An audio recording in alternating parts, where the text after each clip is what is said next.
કુપવાડામાં હુમલામાં જવાન શહીદ, આતંકી ઠાર. ગામમાં 7 શંકાસ્પદ ઘૂસ્યા. જમ્મુ કાશ્મીરમાં છેલ્લા 1.5 મહિનાથી આતંકી હુમલાનું પ્રમાણ વધી ગયું છે. કાશ્મીર ઘાટી બાદ આતંકીઓ જમ્મુ પ્રાંતને નિશાન બનાવી રહ્યા છે. હવે આતંકીઓએ કુપવાડામાં હુમલો કર્યો હતો, જેમાં એક જવાન શહીદ થયો હતો, જ્યારે એક આતંકીને પણ ઠાર કરવામાં આવ્યો. બીજી તરફ અમેરિકાએ ભારતમાં આવતા તેમના નાગરિકો માટે એડવાઇઝરી જાહેર કરી છે અને જમ્મુ કાશ્મીર તેમજ મણિપુરમાં ન જવાની સલાહ આપી છે. જમ્મુ કાશ્મીરના કુપવાડા જિલ્લાના લોલાબ વિસ્તારમાં સૈન્ય અને પોલીસ દ્વારા સંયુક્ત ઓપરેશન લોન્ચ કરવામાં આવ્યું હતું. આ વિસ્તારમાં આતંકીઓ છુપાયા હોવાની બાતમી મળી હતી.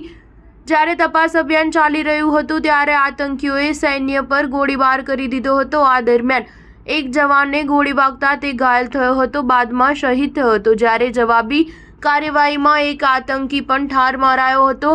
કુપવાડામાં આતંકીઓ સામે ઓપરેશન ચાલી રહ્યું છે. આ સ્થિતિ વચ્ચે પઠાણકોટમાં પણ આતંકીઓ સક્રિય હોવાની માહિતી સામે આવી છે. પઠાણકોટમાં એક મહિલાને 7 શંકાસ્પદ આતંકીઓ દેખાયા હતા, જેની માહિતી બાદમાં પોલીસને આપવામાં આવી હતી. આતંકીઓએ મહિલાના ઘરમાં પ્રવેશ કર્યો હતો અને પાણી માંગ્યું હતું.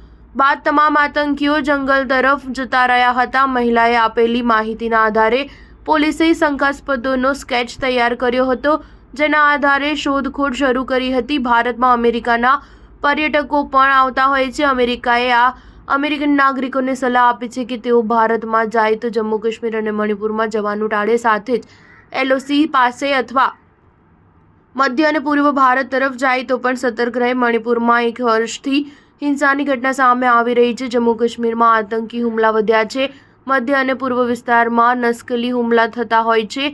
આ તમામ સ્થિતિને ધ્યાનમાં રાખીને અમેરિકાએ પોતાના નાગરિકને ભારત ભ્રમણ દરમિયાન આ વિસ્તારોમાં ના જવાની સલાહ આપી હતી. સ્ટાર ન્યૂઝ 7 હંમેશા સચ્ચાઈની સાથે.